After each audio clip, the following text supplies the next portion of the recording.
ये ब्रह्मांड कितना विराट है, कितना विशाल है, क्या इसका कोई किनारा है भी?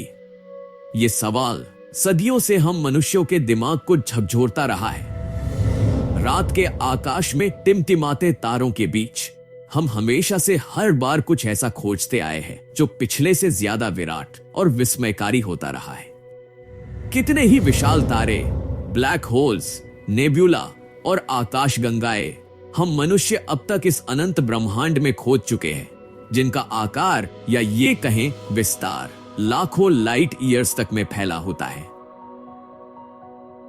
स्टीफनसन 218 और युवा स्कूटी अब तक खोजे गए कुछ सबसे विशाल तारों में से है, जो हमसे हजारों लाइट ईयर्स दूर है और आकार में हमारे सूर्य से हजारों गुना विराट है।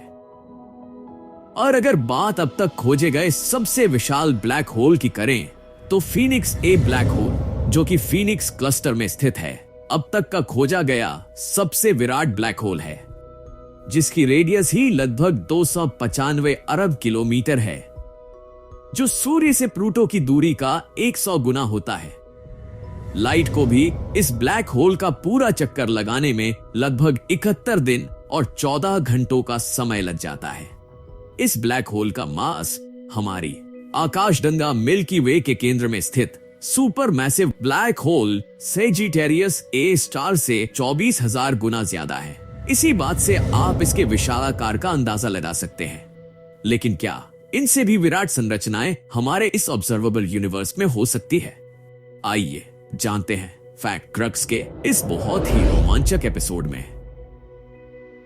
आज हम जानेंगे इस संपूर्ण ब्रह्मांड की अब तक की खोजी गई एक ऐसी सबसे विराट संरचना के बारे में, जिसके आश्चर्यजनक आकार के बारे में जानकर आप निश्चित ही दंग रह जाएंगे। हमारी पृथ्वी से लगभग 10 खरब लाइट ईयर दूरी पर स्थित हरक्यूलिस और कोरोना बोरियलिस कॉन्स्टेलेशन में कॉस्मिक वेब का एक ऐसा ताना बाना है, जिसमें लगभग 4 खरब गैलेक्सी समूह और क्लस्टर्स मिलकर एक कॉस्मिक फिलामेंट का निर्माण करते हैं, जिसे हरक्यूलिस कोरोना बोरियलिस ग्रेट वॉल के नाम से जाना जाता है। हरक्यूलिस कोरोना बोरियलिस ग्रेट वॉल की लंबाई लगभग 90 खरब 4607 अरब 304 करोड़ 70 लाख 27,600 किलोमीटर है, तो वहीं इसकी चौड़ाई लगभग 68 खरब 11 अरब 70 करोड़ 25 लाख 94,000 किलोमीटर है, जो वास्तव में इतनी विशाल है जिसकी कल्पना करना भी हमारी समझ से परे है और हमें सोचने पर मजबूर कर देता है कि क्या इतनी विशाल संरचना भी हमारे ब्रह्मांड में हो सकती है। इस संरचना का पता सबसे पहले 2013 में स्पेस और ग्राउंड बेस्ड टेलीस्कोप्स की मदद से गैमा रे बर्स्ट एक्सप्लोरेशंस के दौरान लगाया गया था, जिसे अमेरिकन और हंगेरियन एस्ट्रोनॉमर्स की एक टीम, जिसे इस्तवान होरवथ, जॉन हकिला और जॉर्ट बगोली लीड कर रहे थे। ऐसा माना जाता है कि यह संरचना ह्यूज लार्ज क्वेसर ग्रुप, जो लगभग 4 खरब लाइट ईयर्स में फैला है, से भी 2 गुना से ज्यादा विस्तार में फैली हुई है। पृथ्वी से देखने पर यह मैसिव ब्रह्मांडीय संरचना हमें आकाश के उत्तरी गोलार्ध यानी नॉर्दर्न हेमिस्फीयर में दूसरे, तीसरे और चौथे गैलेक्टिक क्वाड्रेंट्स में ड्रैको और हरक्यूलिस कॉन्स्टेलेशन के बॉर्डर पर दिखाई देती है, जिसमें अब तक 283 गैमा रे बर्स्ट ऑब्जर्व किए जा चुके हैं। गैमा रे बर्स्ट की यदि बात करें तो बिग बैंग के बाद यह संपूर्ण ब्रह्मांड में हाई एनर्जी गैमा रेडिएशन के ऐसे सबसे विनाशकारी और सबसे चमकदार इलेक्ट्रोमैग्नेटिक विस्फोट होते हैं, जो सुदूर स्थित आकाश गंगाओं में ऑब्जर्व किए जाते हैं और जो कुछ मिलीसेकंड से लेकर कुछ घंटों तक भी चल सकते हैं। इनकी चमक की यदि बात करें तो ये पूरी आकाशगंगा की कुल चमक से भी हजारों लाखों गुना ज्यादा चमकदार होते हैं। जब कोई गैमा रे विस्फोट होता है तो इसके शुरुआती फ्लैश के बाद एक आफ्टर ग्लो देखने को मिलता है, जो कुछ ज्यादा समय तक चलता है और इसमें लॉन्गर वेवलेंथ के इलेक्ट्रोमैग्नेटिक रेडिएशन का एमिशन होता है, जिसमें मुख्य तौर पर एक्स रेज, अल्ट्रावायलेट, इंफ्रारेड और रेडियो वेव्स एमिट होती है। ब्रह्मांड में ये विस्फोट किसी मैसिव तारे की मौत के दौरान होते हैं, जब तारे का ईंधन खत्म हो जाता है और फ्यूजन प्रक्रिया के रुक जाने से बाहर की ओर लगाया जाने वाला उसका प्रेशर जो तारे की मैसिव ग्रेविटी को बैलेंस करता है खत्म हो जाता है और कोर के कोलैप्स हो जाने और तारे की अति उच्च ग्रेविटी के चलते तारे का बाहरी मैटर एक भीषण विस्फोट के साथ इम्प्लोड हो जाता है जिसे सुपरनोवा विस्फोट कहा जाता है। और यही सुपरनोवा विस्फोट गैमा रे बर्स्ट्स के मुख्य कारण होते हैं,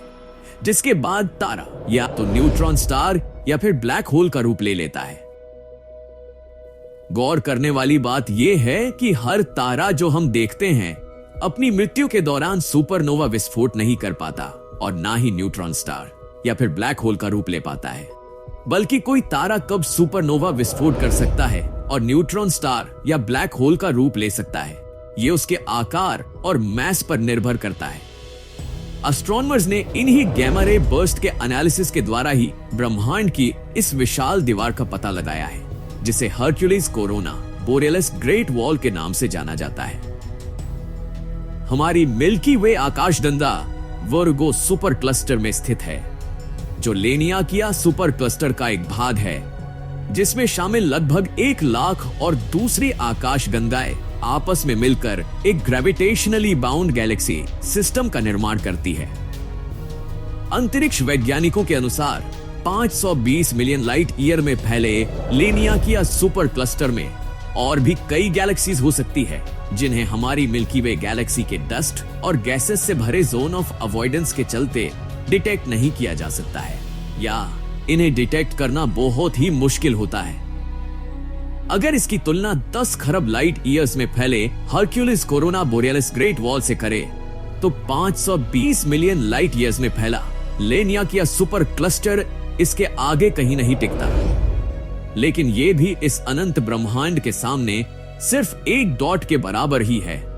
और हमारी पृथ्वी और पूरा सोलर सिस्टम इसके आगे एक धूल के कण के बराबर भी नहीं है। जैसे जैसे अंतरिक्ष विज्ञान और स्पेस टेक्नोलॉजी आगे और प्रगति करेंगे,